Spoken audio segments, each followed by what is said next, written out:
How will the US ever repay all this debt?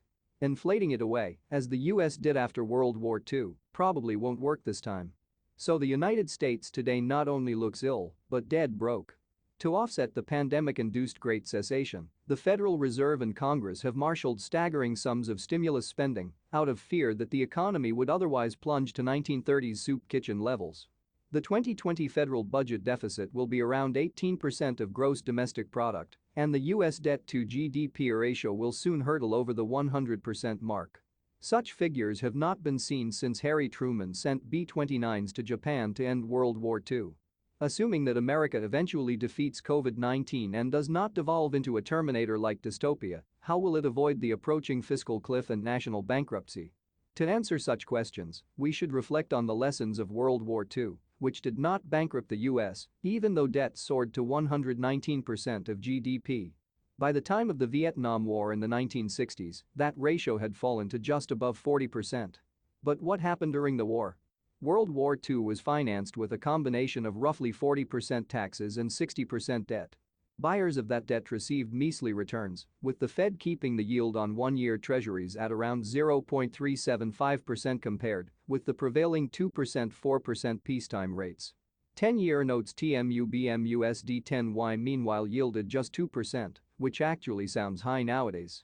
These US bonds, most with a nominal value of $25 or less, were bought predominantly by American citizens out of a sense of patriotic duty. Fed employees also got in on the act, holding competitions to see whose office could buy more bonds. In April 1943, New York Fed employees snapped up more than $87,000 worth of paper and were told that their purchases enabled the Army to buy a 105mm howitzer and a Mustang fighter bomber. Patriotism aside, many Americans purchased treasury bonds out of a sheer lack of other good choices. Until the deregulation of the 1980s, federal laws prevented banks from offering high rates to savers. Moreover, the thought of swapping US dollars for higher-yielding foreign assets seemed ludicrous, and doing so might have brought J. Edgar Hoover's FBI to your door.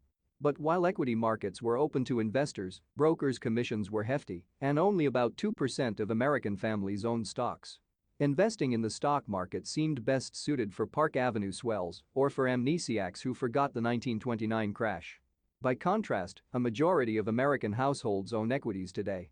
In any case, household savings during World War II were up and largely in bonds.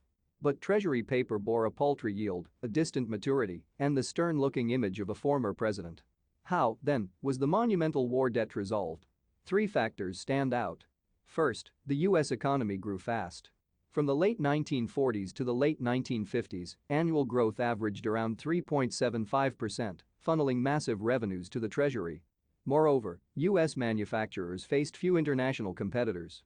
British, German, and Japanese factories had been pounded to rubble in the war, and China's primitive foundries were far from turning out automobiles and home appliances.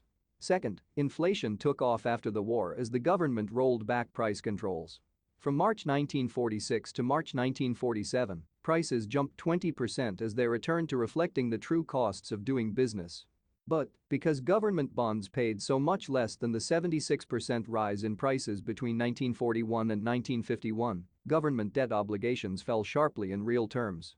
Third, the US benefited from borrowing rates being locked in for a long time. The average duration of debt in 1947 was more than 10 years, which is about twice today's average duration. Owing to these 3 factors, federal debt had fallen to about 50% of GDP by the end of Dwight Eisenhower's administration in 1961. Thank you all for watching. Consider to subscribe and leave a like if you enjoyed today's video.